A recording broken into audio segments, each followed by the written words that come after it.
Let's start with New South Wales. I think, how do the floods stand as we wake up this morning? Yeah, good morning, Nate. So thankfully across New South Wales, we didn't see any more rainfall over the weekend, and especially we didn't see any more rainfall across those flood affected areas. There are still a number of minor to moderate flood warnings across eastern New South Wales. That's just for very isolated areas where we are seeing the river level still quite high.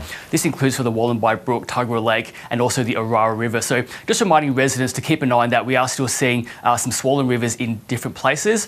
Thankfully, we're not expecting to see any more significant rainfall today, but we could see just a few showers coming through tonight, but then the real concern will be for those really strong winds coming through with a very powerful cold front moving across southeast Australia. Yeah, so let's talk about that. So there is a little bit of wet weather on the way for the flood grounds, so we're not expected to see significant riverine rises as a result. But in the southeast, I've already seen some gusts over 125 kilometres an hour this morning.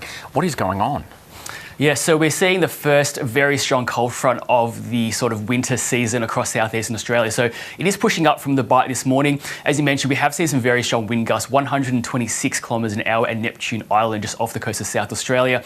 And also some very strong wind gusts across Kangaroo Island, the Grampians, and also alpine areas of Victoria. So we do have a damaging wind warning current for large parts of South Australia and Victoria. That does include Adelaide and Melbourne. So if you look at the whole warning area, it actually covers more than 8.5 million people across the southeast of the country. So we'll see those winds really picking up across Adelaide, South Australia from the morning, then pushing into Western Victoria into the afternoon and Melbourne by tonight, and also into the alpine parts of New South Wales. So the real concern with these winds is that because it has been so dry over autumn, a lot of trees are very weak, and so it won't really take too much wind to topple trees over and cause loose branches to fly around. So there is the risk of seeing some danger to property, as well as some dangerous travel and driving conditions. So we are reminding South Australians, Victorians, and those across the New South Wales high country to keep across the warnings today with those winds coming through.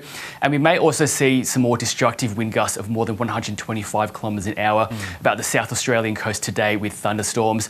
It does also bring some rain, much needed rain, to agricultural parts of South Australia and Victoria, so that's good news. And we will also see some thunderstorms, as I mentioned, about the coast as well. So some very wet and wild weather ahead. Now, I want to turn to the northwest because we're just showing what the forecast looks like. That looks like a heck of a lot of rain up in the north of WA. That's not right for this time of year, is it? No, it's not. It's very unseasonal rain. So we are expecting to see heavy rain across the Kimberley, eastern Pilbara and the north interior of WA today. That will push into central Australia from tomorrow. So for WA, expecting between 100 to 200 millimetres, and that's about 10 times the May average for that area. And then tomorrow we'll see rain across Alice Springs and Uluru.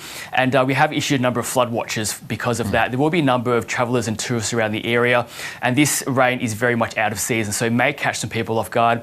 We are expecting to see outback dirt roads being washed away, and that could create sort of disruptions to travel. And also very cold, just 11 degrees in Alice Springs on Wednesday, and that rain does push into Western Queensland and Central Queensland towards the second half of the week, but very much across the northwest of the country, very unseasonal rain. Really frustrating that it's not making its way down through the middle into South Australia. But with this front that's coming through, we do have some wet weather for that state. What sort of amounts are we talking? Yeah, so we have already seen falls of more than 5 millimetres across some parts of the South Australian coast. We can expect to see anywhere between 5 to 15 millimetres today across the lower southeast of South Australia, as well as parts of the southwest of Victoria.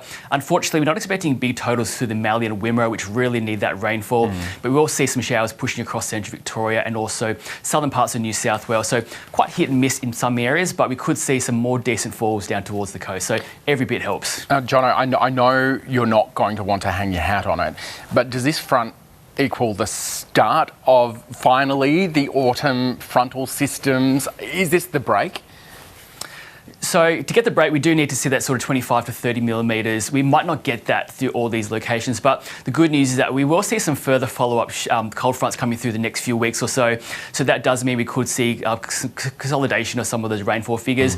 And for those across the WA wheat belt, we are thankfully now looking to see some decent rainfall coming through towards the later half of this week into next week. So fingers crossed, it does mean we're getting those wintertime cold fronts bringing that much needed rain. And Jono, even though we've got this wild weather today, so many people are going to be so happy to hear that. Thank you for bringing us up to date this morning. Thanks, Nate.